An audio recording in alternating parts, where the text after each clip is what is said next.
दिल्ली के आंगन में ये चमचमाती धूप खिली है।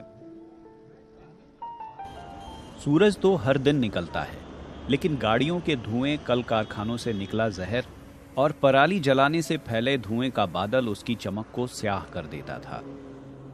रही सही कसर इंसान के फैलाए कचरे और आवाजों के शोर से पूरी हो जाती। कोरोना के कारण ये सब बंद है तो धरती का चेहरा खिल उठा है। राजधानी के लुटियन जोन पर इन दिनों एक अलग ही नूर बरस रहा है। ऐतिहासिक इमारतों के दरो दीवार दमक रहे हैं, ऊपर नीला आकाश और नीचे सारे रंग बिखरे पड़े हैं। ऐसा लगता है कि इंद्रधनुष धरती पर उतर आया है। पेड़ों की हरियाली भी अपने शबाब पर है, डालियां झूम रही हैं और चिड़ियों को तो गाने के लिए धरती से लेकर आसमान तक मिल गया है। बदला बदला ये नजारा सिर्फ दिल्ली में ही नहीं, देश और दुनिया के बाकी शहरों में भी दिख रहा है।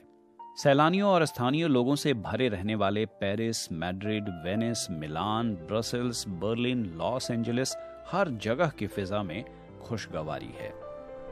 वेनिस की नहरों में अब डॉल्फिनों की वापसी हो रही है तो पेरू के तटों पर परिंदों का जमावड़ा है।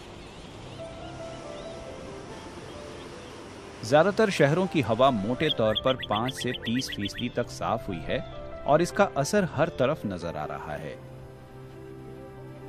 सैटेलाइट से ली गई तस्वीरें भी इसका सबूत दे रही हैं।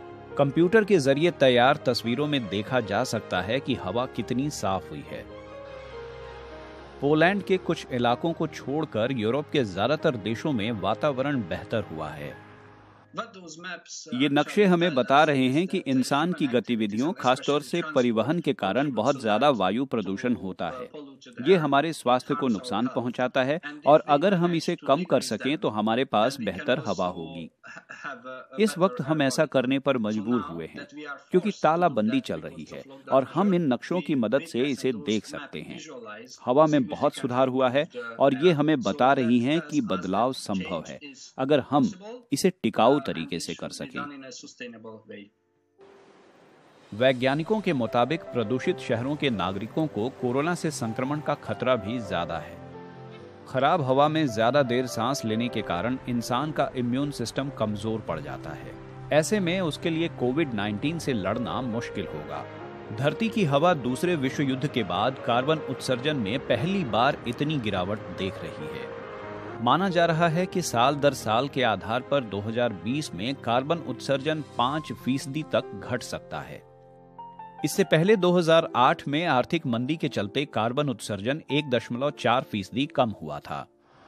कुछ लोग कह रहे हैं कि ट्रैफिक में कमी 30% हुई है, कुछ लोग इससे ज्यादा बता रहे हैं। और ट्रैफिक सचमुच कार्बन डाइऑक्साइड, नाइट्रोजन ऑक्साइड और दूसरे प्रदूषकों का बड़ा स्रोत है। तो आज जो आप वातावरण देख रहे हैं वो जब हमने इसे मापना शुरू किया है तब से लेकर अब तक की सबसे साफ हवा है। आंकड़े बता रहे हैं कि 75 साल पहले दूसरे विश्व युद्ध के खत्म होने के बाद जो दुनिया भर में मंदी छाई थी, उसी वक्त धरती की हवा इतनी साफ हुई थी। यानी आज जिन लोगों की आयु 75 साल या उससे ज्यादा है, उन लोगों ने ही धरती पर इतनी साफ हवा में कभी सांस ली है। कोरोना के कारण गाड़ियां गराजों में हैं, विमान हैंगरों में और इंसान अपने घरों में। धरती के दूसरे बेटे बेटियां इस बदली फिजा में अपनी मुरादें पूरी कर रही हैं।